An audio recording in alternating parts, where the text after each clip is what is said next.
Thank you to everyone for coming to my business networking event. Look behind me, everyone's having fun. Nobody wants to leave. If you are a business owner or you're an entrepreneur and you want to learn how you can grow your business and just connect with like-minded people, then you need to come to my next business networking event, which is on Wednesday, the 13th of March. So my main takeaway for tonight is what I can project within my business, and it's just to be a little bit more, well, I already am authentic, but it's a way I can showcase my personality more with who I connect with online, other business individuals.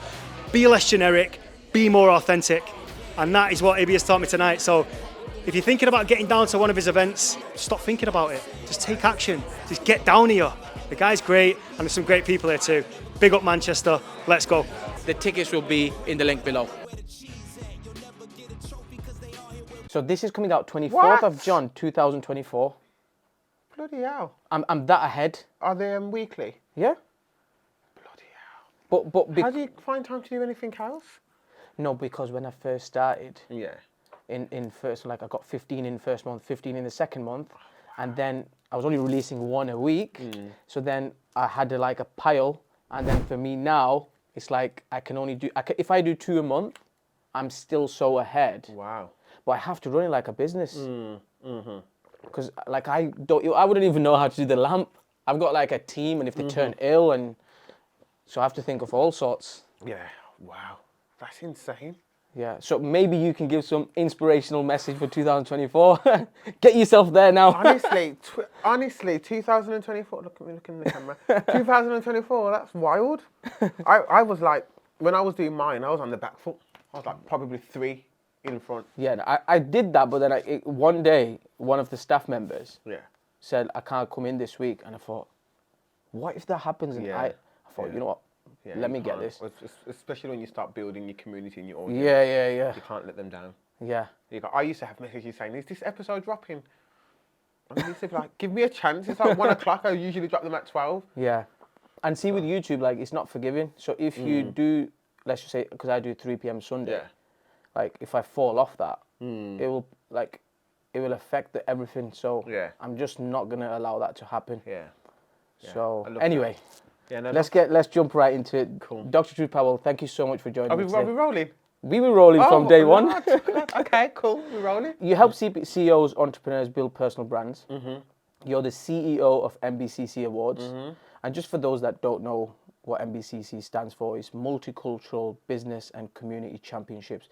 Yeah. Basically where they celebrate people that are doing great things and, bring well-deserved attention to them, in short.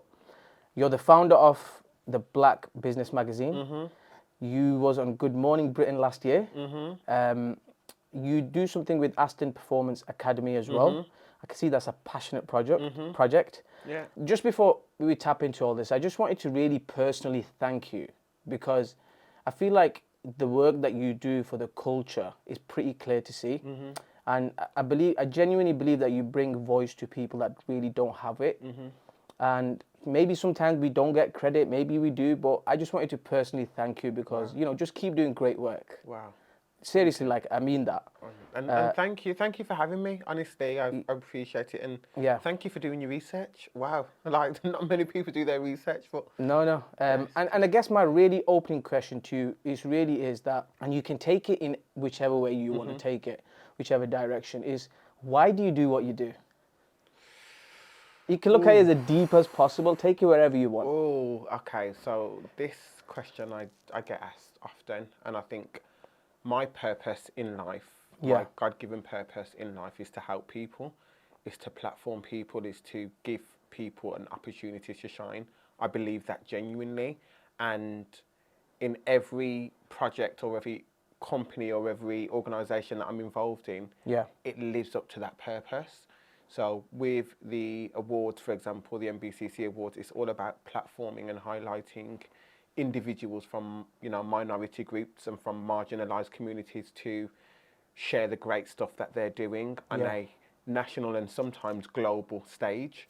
And it's the same with the Black Business Magazine. It's all about championing and celebrating people who are doing great things in business, particularly Black people, Black entrepreneurs and Black businesses who often go unnoticed or unseen within the business landscape. And if we look at magazines on a whole, if we look at black people and the relationship with black people and magazines on a whole, they are oversubscribed in sports magazines and entertainment magazines, but there are very, very, very little magazines that are centered around business that champions black entrepreneurs and businesses. So we thought that there was a space and a stage for us to do that.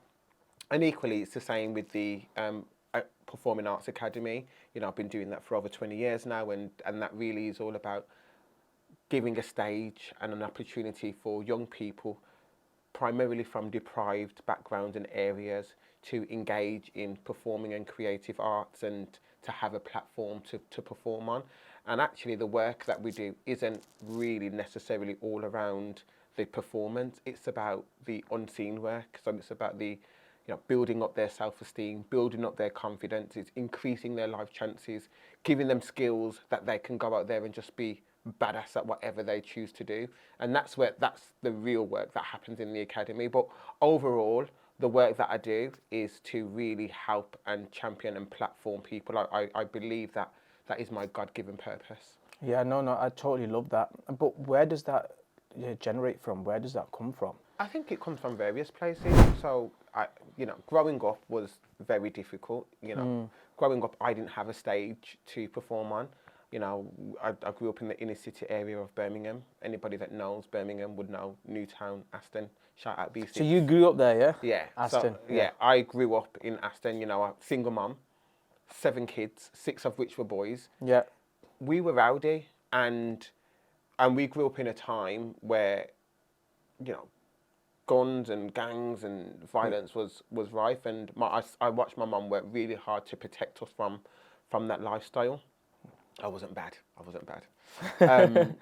And I didn't have a safe space to engage in creative and performing arts. So me and my brother was like, as soon as we become of age, we're going to create that safe space for particularly young boys who look like us to engage in that space. And I watched the world go by, and there was a lot of injustice. There was a lot of, here we are in this inner city area of Birmingham, and it's, you know, populated majority by marginalised communities, black and brown people, and you go 10 miles down the road to an area, a more affluent area like Sutton Coldfield, and you saw the dynamic, you saw the difference, you saw how unfair life was, and I thought, this is not something that I want to see and not actually have a voice in, and not, you know, partake in, and not want more for myself, want more for the family, and want more for the communities that I grew up in. So I lend my voice to inequality, I lend my voice to those spaces, because I think it's just, life can be really, really unfair, and I think if we've got the platform, why not? No, totally 100%. And how old are you? Oh, Jesus Christ. Because I'm trying to think, like, you're doing a lot of good things, and especially you said, like, the Aston 20 years, and like, in my head, I'm thinking, you look young. Like, how old are you? Wow. Would you believe that I have a grandson? Yeah. 5 months old, and so this is, I never give out my age. So but we have to cut this out. Yeah. But you know, it's between 37 and 40. Okay. So late 30s. Yeah. Should have just said late 30s. Okay, late 30s. Yeah, late 30s. Yeah, well, that makes sense then. Yeah. Well, that totally makes sense. So what's your business model then, in terms of like, how do you make money from this? So the majority of money that I make is through various things, actually. So it's through coaching and consultancy. So I work a lot with entrepreneurs, CEOs, leaders, and mainly corporates, where I deliver training around building personal branding, being visible. So that's what if you like, my day job, that's what brings in the money. So it affords me the lifestyle to do your passion projects. Yeah, passion projects. Although the events surrounding the awards and some of the periphery stuff around that is also quite lucrative. And the performing arts, we make no money whatsoever. We have a commercial on where we go out and do performances, but it doesn't break the bank. But again, you know, doing the personal branding stuff and the consultancy, particularly amongst corporates, is the thing that really helps Yeah. fund everything else. Wow. Okay. So how long you been banging at that for? About 3 years now. Okay. So 3 years. Before that, I had an event management agency. You did. Yeah. Well, before COVID. Feel free to eat any chocolates. I will. I need to. I need. I hope be they're the right ones. I need to be. This double chocolate chip looks elite. So I Yeah. might have that I'll in get there. you some more as well if you want. Yeah. Yeah. But before that, I had an event management agency, and I also had a salon, a kids salon. So For, yeah, like very hair. different. Yeah. Well, it was more experiencing and pampering and stuff. So it was a good business model actually before COVID. Was that your first business? Or did you have like... Yeah. It was not my first, but it was One one of of the main ones before COVID. Good cash obviously. flow, right? Yeah, very. So what did you do with that business? Did you sell it or did you... I didn't sell it. COVID killed it. Wow. Yeah, COVID. You should have just gone in people's houses in COVID. Well, we did ish. We did. We had a mobile service, but I think the problem is, and the biggest mistake that I made, which I can confidently speak about now, was believe that things were going to change and listen to the government rather than closing the business and stopping all the expenditure, because we were shelling out nearly, 7-8 grand a month on premises rent, all kind of madness, and the government kept saying, "Oh, we're going to be open next month, or it's going to be soon," and we just kept holding on to this hope. Yeah. And we was doing it for nearly 14 months, which just killed I remember. any kind of business that we had. So when we came out of COVID and we're looking at our P&L and we're going over it, we're like, we would have to work at least 3 more years in order to just get straight from what we've ploughed into the business. Yep. So no one would want to buy a business that's in so much deficit. So we just knocked it on the head. And makes sense. And during COVID, I launched the consultancy and coaching, and that was going really well. So I was like, actually, it kind of makes sense that I pivot into this space, and just call this business a loss. And it's the brand is still there, and we might pick it up in the near future. When I say we, I'm talking about me and my sister, who's my business partner in that venture. But we should have closed sooner, because then we would have had a fighting chance after post-COVID to come back. But it kind of killed every reserve that we had. Yeah, it's interesting you say that, because you just took me somewhere as well in my head. Like that COVID thing, when it kicked off, it killed so many businesses off. People don't realise that, do they? So many, and it was actually quite depressing. It was one of the worst periods of my business career, because I was just like, here we are. This was the business that, in my head, had the most potential in terms of retiring me at a certain age and scaling and exiting, and it just went. It just literally, in my head, overnight, like it just went. 1 week we were trading and doing really well, and next minute, like Boris Johnson's on TV with his scruffy hair saying that you must not go outside, you must not do. And to this day, I'm like, this is just really surreal, because I didn't even believe COVID was a thing. Like, I was too busy working. When people kept saying, "Oh, this is a big thing, this is a big thing," I was like, they would never close, like they would never shut us down, they would never lock us up. Don't be ridiculous. And then one day, like, it literally just happened. It just happened, yeah. And I was like, I'm locked in, like I can't do anything. And yeah, it was horrible. It was horrible. Yeah. And then from there, you started your personal branding, the consultancy. Yeah. But where did that come from then? How did that... It came from a little app called Clubhouse.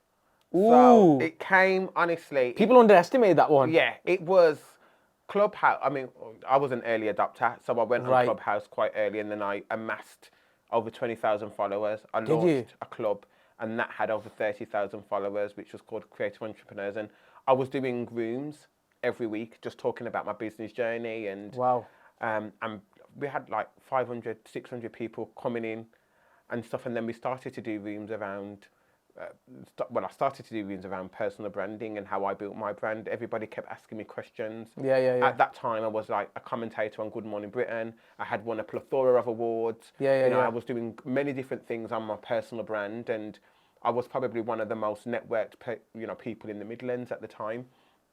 And everyone kept asking me questions about it, and particularly press. Like, people wanted to get into the press, so I was showing up every week, like religiously, Wednesdays, 12 o'clock rooms, and I was just telling people how to get into the press, and then people were saying, have you got anything that we can buy? Have you got any and I was like, no, not really. I'm just giving this for free. And they was like, no, I want to pay more. I want to work with you. Blah blah blah. So I guess that's how it started. And then I decided at that point I was going to do a short digital course. Right. So I did a short digital course. It was how to get into the press. I called it. Very simple. It was $39. Nice name. Yeah, $39.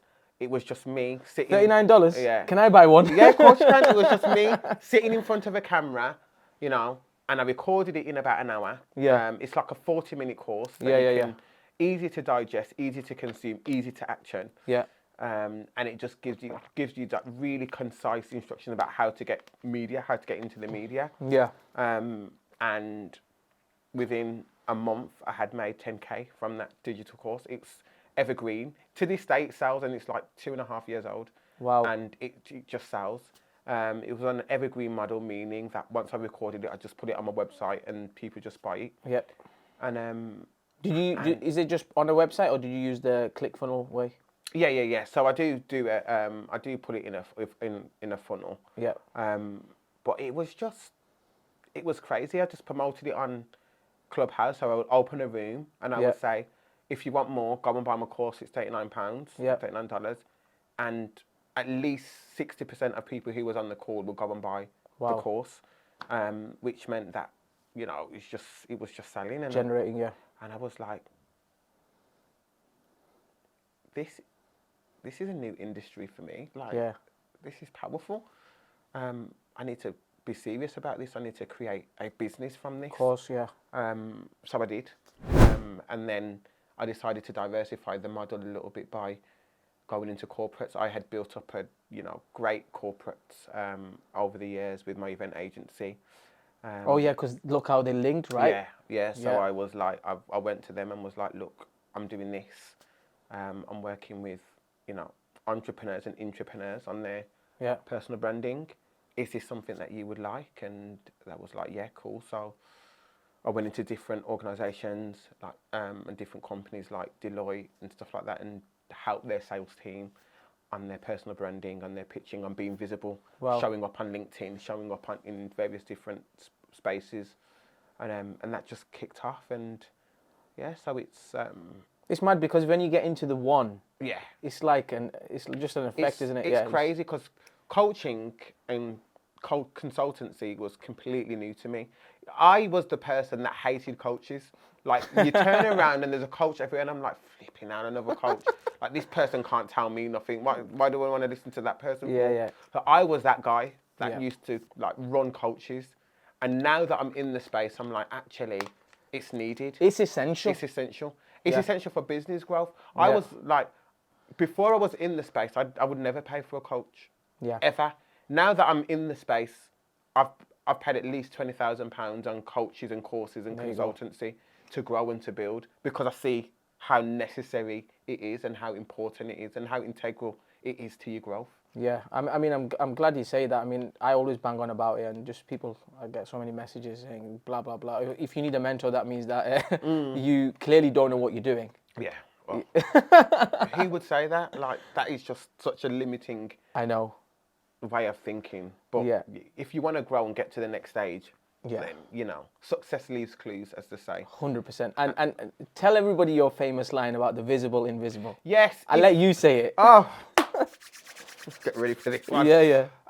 If you're not visible, you're invisible. Yeah, powerful. And it's so true. Like, you can only be one or the other. Yeah. And I think that's what people tend to forget. They think, oh, if I slip into the background and I let my work speak for itself, and I hate that saying. Yeah. Because work cannot speak. Yeah. You have to be the mouthpiece for your work. You have to be the mouthpiece for what you do. You have to celebrate and champion yourself, and you have to be visible. And if you're not visible, then by default, you are invisible.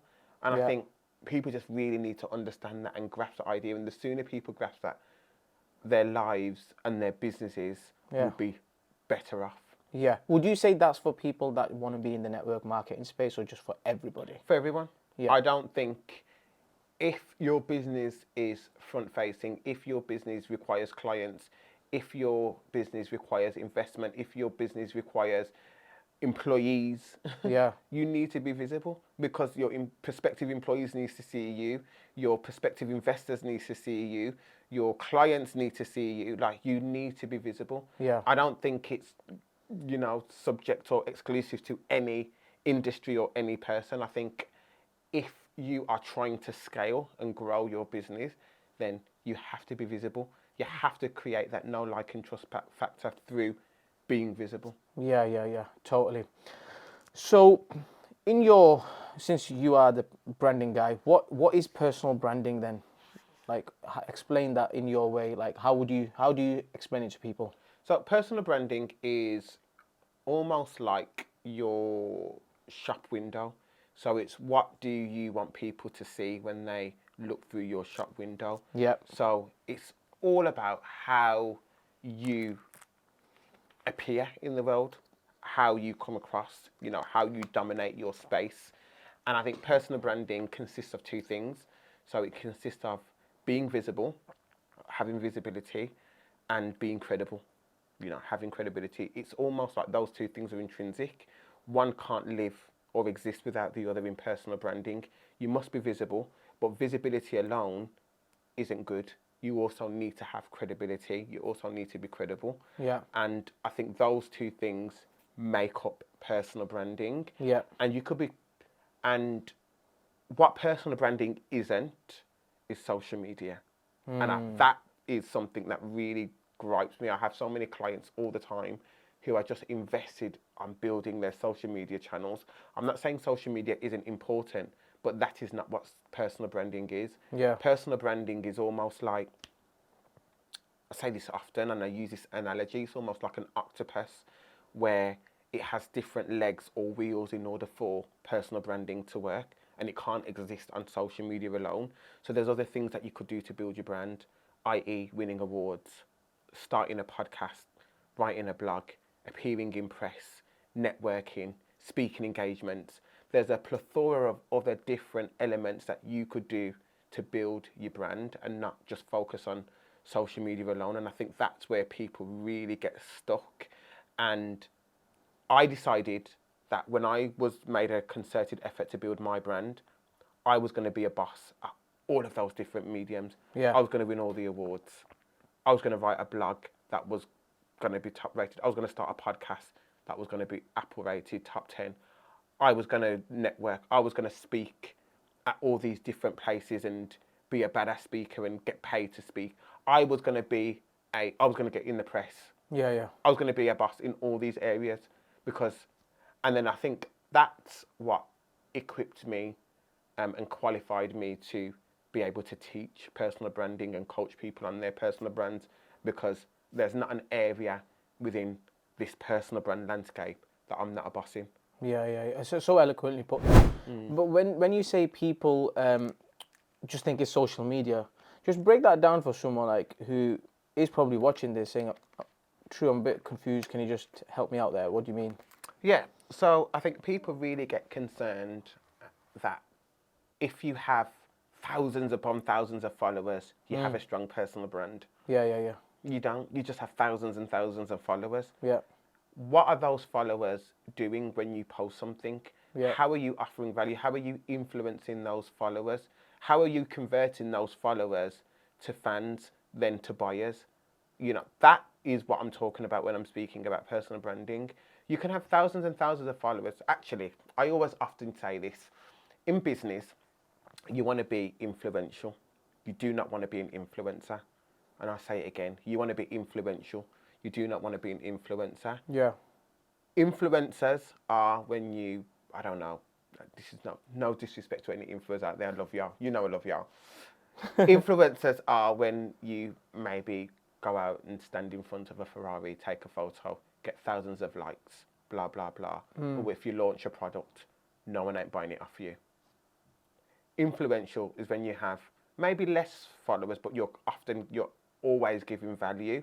So you're telling people how to do things, how to get to A to B within your specific area. You're instructing people, you're like giving so much value, and people are learning from your page. You're becoming an authority figure in your industry, because people are like, when they think of your industry, they're like, yeah, Ibby can do that because he's always giving us value online. So when you launch a course, your followers are then fans, are then buyers, because they will buy from you because you are influential within your area. And I think that's the difference.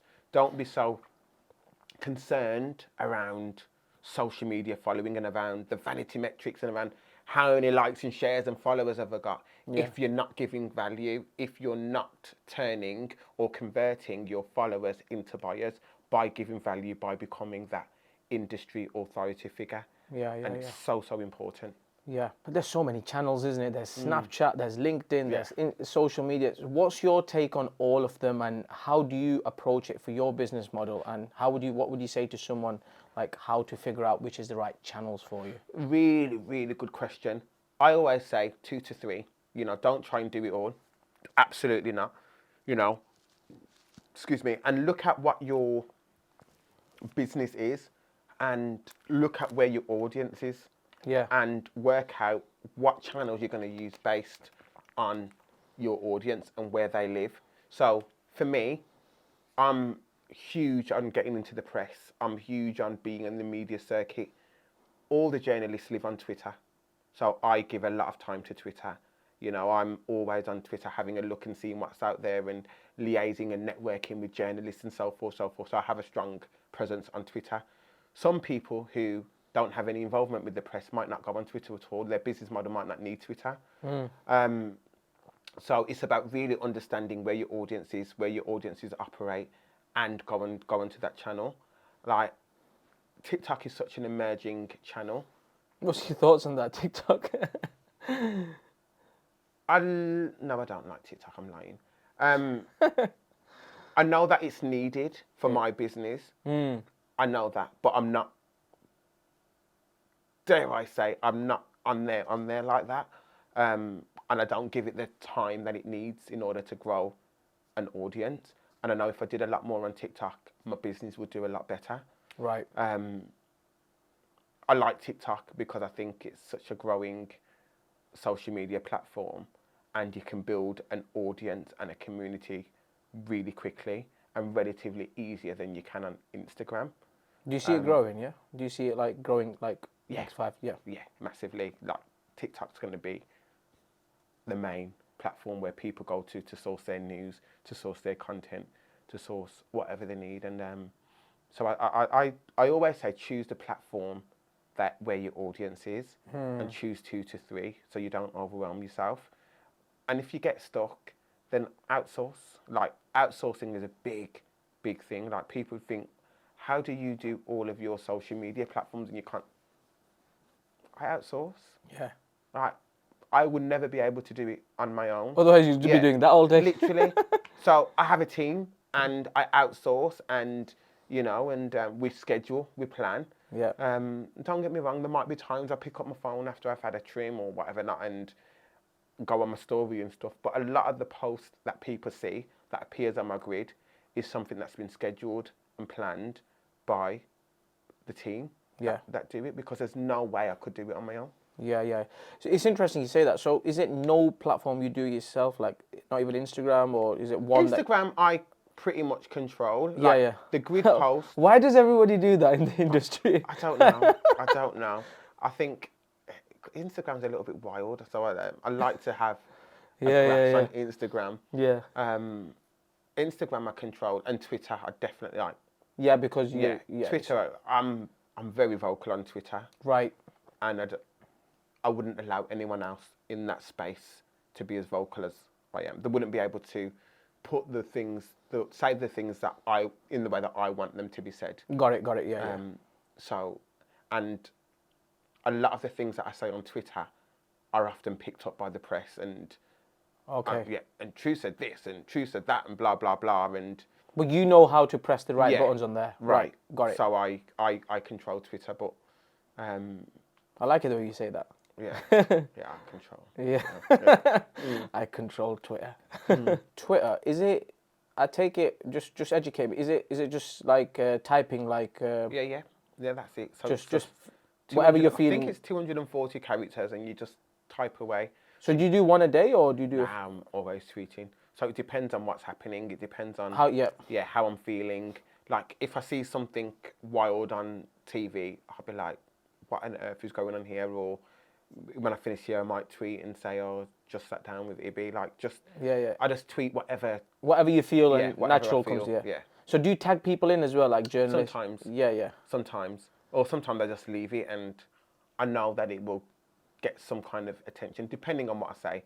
If it's salacious or sensational, then people will be like, "Yeah, they'll pick it up." What's your... A lot of people have recently been talking about Instagram, just moaning about Instagram just in general. What's your thoughts on Instagram and what's your thoughts on Facebook? I can't stand Instagram. I can't stand, and the reason why I can't stand Instagram because it's forever changing. Like the algorithms are forever changing. You have to. That it's just. My interaction was like this time last year was probably almost double what it is now. Yeah. Like everything's just changing in the way, people are viewing content and just not showing up and being shadow banned and all of it. Like Instagram is one of the most difficult platforms that I know of, but I'm invested in Instagram. So I just put up and shut up. I'm like, yeah, you've changed. Okay, cool. I need to go. Yeah. Like I'm invested in Instagram. Yeah. So hoping. We've got hope, right? yeah. So I don't like it, but I know that I'm invested now. Yeah. Like I've given it so many years, I can't just Get back out. Yeah, buy Instagram. But it's very annoying. It's very, very annoying. Yeah, it is annoying. Yeah, One day I can get, I don't know. One day I can get like 5,000 views on my story. Yeah. The next day I can get 100, and I'm like, it's literally 24 hours between the two. How am I getting 5,000 views on one story? And it doesn't make sense. It doesn't make sense. So Meta really needs to sort it out. What's his name? The CEO of Mozari? Mark, yeah. He's always popping up, isn't he? Yeah. And I think from his recent, I do follow him, and I've seen from his recent videos, and there is something going on in the background which they can't even probably grasp themselves. And probably take a few years before. What about Facebook? Yeah. Okay. Yeah. I'm neither here nor there with Facebook. I'm just like, I'll go on there and post a few pretty pictures and Yeah. Okay. I mean, it's all right for like the group. So if you've got a group, Yeah. on there and you're managing the group and you're admin of a group, then it's fine. Yeah. But yeah. So what would you say makes a great marketer? And what is marketing to you? How would you interpret that? That is a really, really good question. I think a person that makes a really good marketeer is one that understands their audience, understands what their audience wants. Two, that's able to speak to their audience's pain points in a way that makes the person on the receiving end want to engage, want to learn more, want to buy. Like, I think it's so important that we're able to, as marketeers, to speak to the pain points of our community, and just being really, really clued up with what's happening and how do you grab the attention of your audience. What are you bringing to the table? I think is really, really, really great. Do you think that it comes natural to some people, or it needs to be studied, or like how would you like what tips could you give to someone? I think you got to be creative. Yeah. I think you definitely have to be a creative person in order to think of some of the most creative ideas. Like you've got to be creative. Just I was on LinkedIn roaming a couple of weeks ago, and Who you was? Yeah. And I just saw this like advert, and it was almost like this building, and it was like ChatGPT can't build this, and then obviously it had the building construction, whatever company it was, and I was just like, that is such a good marketeer, because here we have everybody banging on about ChatGPT and AI is going to change the face of the world, which it is. You know, no one's saying that. But then you have this advert which is saying, actually, it can't build this building. Yeah. Which AI probably can in the next 10, 15 years, you know, when it creates its robots or whatnot. But for now, it can't. Yeah. And I just thought to myself, wow, like this is a powerful, you know, powerful advert. And I think it just takes somebody that's creative to think about, how can I tap into some of the current trends and what's happening, and really be creative about it. Yeah, it's interesting. It's talking about AI. Where do you have you bought it into your business models or anywhere yet, or are you looking at it, or are you concerned about it? We're definitely concerned. Yep. And in what area? We're discussing it. So my job or role, is to review personal brands, audit personal brands, give advice, consultancy about how to build personal brands online, digitally, and in person. There's going to be a time where AI will do that.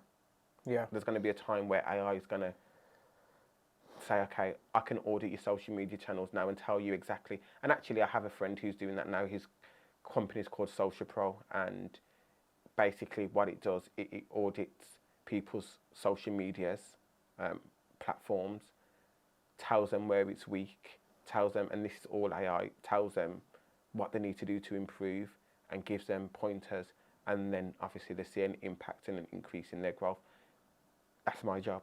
Yeah. So I need to work out a way now, and we're having conversations with our business development team to incorporate AI into our modules, into our business practice, so it can do that very job, which ironically or technically can be more accurate than what I'm doing.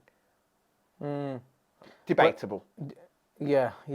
I think it's like with anything with these automate, like AI things, like let's just say if I was a company, I was the CEO of a company, the CMO, and I'm sat down and thinking AI is just give me an audit. I have to be knowledgeable to ask the right then questions to then figure out what's next and what's next. Yeah. If I can't ask that question, I'm still going to be stuck. So, brother, you'll be okay for the next 10 years. I hope, because I had a client a couple of weeks ago, and you know, we was going through the plan and his press plan and blah blah blah, which was great. And you know, as one of my add-ons, I was like, look, I can, you know, write you a press release for this. Yeah. And he was like, no, I'd do it on ChatGPT. Okay.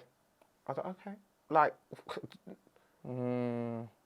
and I think that's the difficulty. But obviously, ChatGPT just takes out all of the, you know, the personality and the human characteristics. Of course it does, and it would give you a good press release. Yeah. But it's not the same. But I think people are like, actually, I'm not going to pay for a press release now. I would just do it on ChatGPT. Yeah. Interesting. And plus, like, it is a serious topic, and people can't ignore that AI is coming in. I mean, if you look at the FTSE 500 companies, I mean, they're all talking about it right now. Yeah. I think some of them have adopted it as well. So, what hurts you the most these days? Just take it anywhere you want. What hurts me? What do you mean? Like, what hurts you the most these days in terms of whether you don't like the way certain media represent something, or you don't like certain things people do, or like what just pisses you off these days? It could be political, it could be anything, wherever you want to. Oh, this is a question for me. This is a I think my biggest thing that I hate and that upsets me is inequality. Okay. I hate inequality, and I hate the denial of such inequality. I knew you were going to go there. Did you? Yeah. You've done your research, but I hate it. Really rolls me, because there's one thing in living in a society that's, you know, that's filled with inequality and that's not equal, and where there's discrimination and all sorts of things. But there's another thing in living in said society, but then having people who are privileged and who are not subject to some of those issues that we face or people facing as marginalised communities, having those people deny their lived experiences and deny that it exists, honestly, just it drives me up the wall, because I'm like, who are you to deny these people their lived experiences? So when you mean who are you, who like, can we name someone? Can we? Yeah, so it's hard to name people, but I'll give an example. Yeah. So, for example, a black person who's been stopped multiple times, 8 times, more likely to be stopped and searched or whatever, and then sometimes some of those issues can be detrimental and could be fatal when they're stopped. Yeah. Right, fact. Then you'll have people, some white people, not all, before they come after me, basically immediately say, well, what have you done to be stopped? Why didn't you just comply? Blah, blah. Shut up. Like, you don't know, you haven't lived in this person's shoes, you don't know their life experiences, and you don't know what, they've gone through and how many times they've been stopped. So no, why should they just comply all the time, if they're innocent? Why don't you shut your mouth? And that is the type of thing that really drives me up the wall. And that's the type of thing that I'll always have time for on Twitter. So anyone says that I'm all over them, shut up. Yeah. And you believe in it, so you're going to fight for it, aren't you? Yeah. Yeah. Interesting. So what does your day look like these days? Like, I know you're very, very busy. So busy. So, genuinely, on 7 days a week, let's look at last week, for example. Yeah. So. Oh, do not look at last week. That's the worst week you can look at. Let's just look. That is the worst week you can look at. Goodness me. Okay, so. Are you working every single day? Pretty much. Okay. And it's the reason why, the last week was bad, because it's the first week of October, which is Black History Month, which so many events and so many speaking engagements. And so Monday we was launching the magazine at an event that we hosted. Wednesday I was at another event. Thursday we had the Black Talent Awards Thursday evening. Yeah. Friday I was just working in the day, working in the office. Saturday I had a little bit of a day off. Sunday I was in London, went to London for the Best of Africa Awards. I stayed over because Monday we was launching the Black Business Show in London. Came back, and this has gone into last week now. So I came back Wednesday, I was working on the awards. Last week Wednesday. Thursday I was back in London because I was speaking at. You live in Birmingham, right? Yeah. Yeah. Yeah, so I was speaking at an event, a BYP event. Came back home, then went back to London on Saturday just gone for the Black Business Show. Seems like you're living like a movie star or a music star. No. On tour. Yeah, that without the money. Yeah, without the money. I hope you're getting paid good. Yeah, so for the speaking engagements, I get paid. But for the events that I go to, it's usually networking, building relationships, being visible, having a presence. Practicing what you're preaching, right? But it was good because from the Black Business Show, I picked up 2 clients from being there and networking, and so it does pay. But you have to put yourself put yourself out there in order to do that. Wow, so hectic week, right? So what's your start times or what's your finishing times? Like, what do you like? I start every morning. I wake up at 5:15, and that's because I like to go to the gym in the morning. I like to be in the gym for 5:45. I seen your story this morning. He was in the gym. I put a story up at 6 or whatever it was, but yeah. Yeah, I like to be in the gym at early crack of dawn because I like to do the school runs. I like to be there for the boys, for my kids. Yeah. I like to be there to take them to school, to pick them up. So it's important that I do what I need to do. So you definitely drop them off. Yeah. But do you try to pick them up as well? Yeah, 100%. Wow. The only day I don't do is Friday. Any reason for that, or you're just out of the way, or? No, it's because my wife wants a day to pick them up. Yeah, makes sense. And I'm like, cool, you can have Friday. But I know that I'm that hectic and busy that I need to have time, and the only time that I can guarantee that I have with the boys, particularly because they're younger, they're 10 and 11.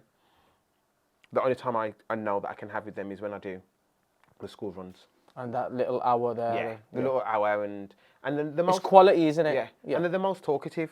You know, they're the most talkative, and because they're telling me any worries that they've got before the school day, or when they're finished, they're telling me what they've gone through during the school day. So it keeps you... So, yeah, so I get to learn a little bit more.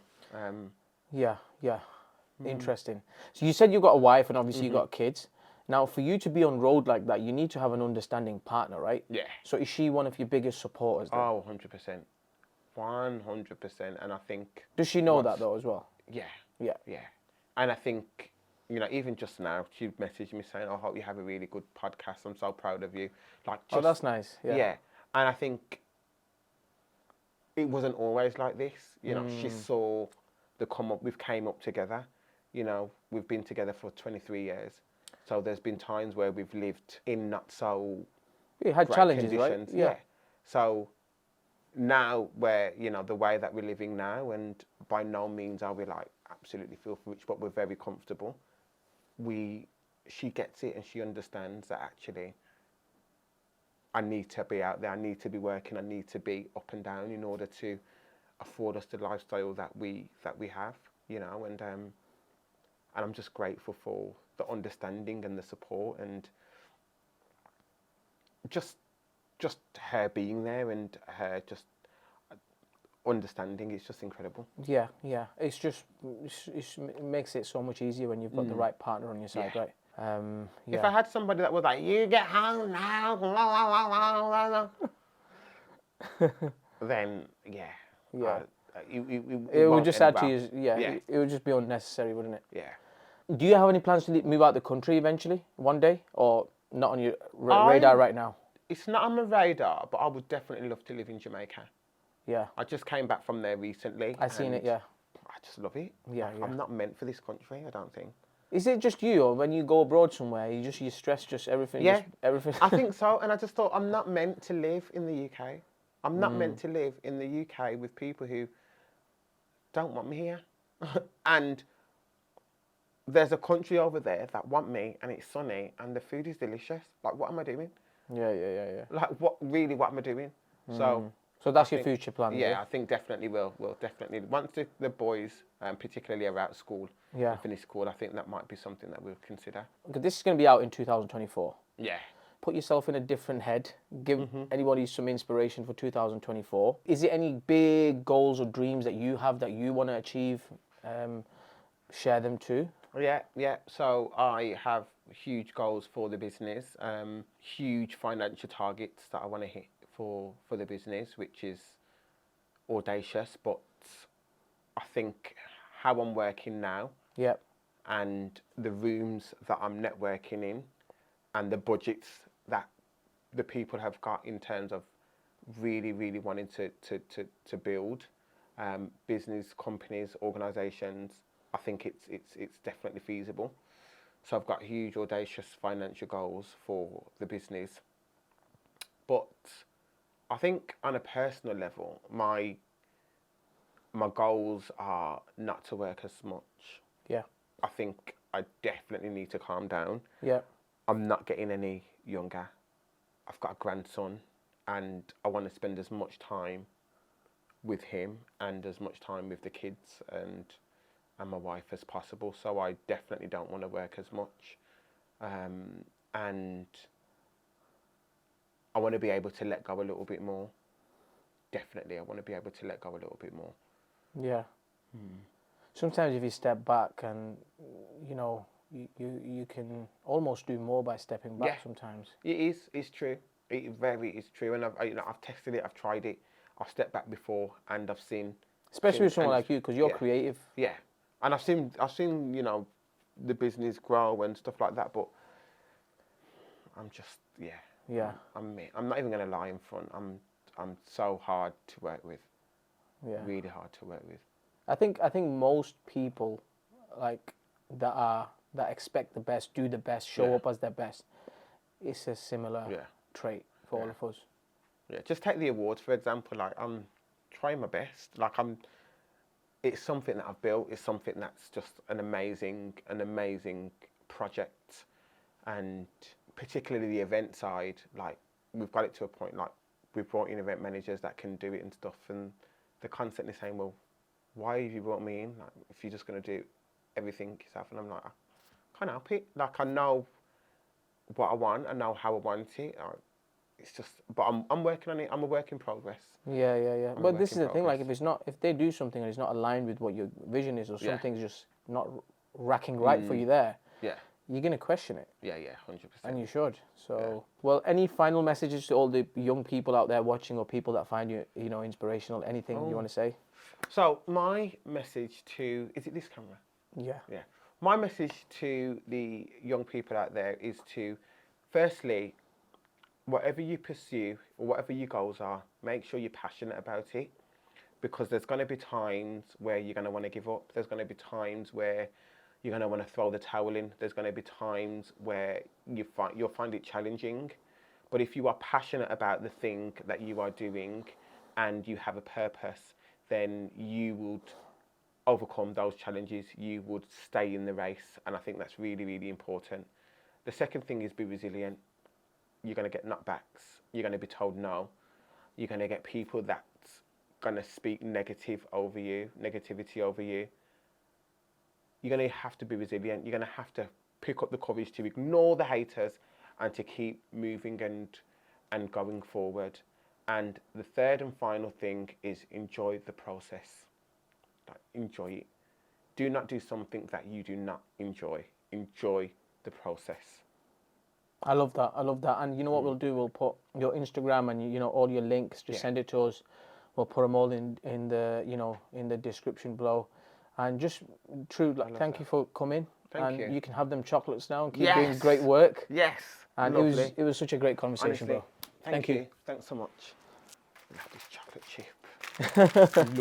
When you come in environments with other business owners, you will grow your network, and as a result, you will grow your net worth. So look, my next business networking event is on Wednesday, the 13th of March. It's been good. There's a lot of people here doing property. I've met a few people doing marketing stuff. I've made a couple of really good connections, I feel. So whatever you do, it's definitely worth a shot. So thought I'd network with some great individuals within the industry. I thought I'd bring my friend along as well, so he can see who's about and connect. It's not what you know, it's who you know. The tickets will be in the link below.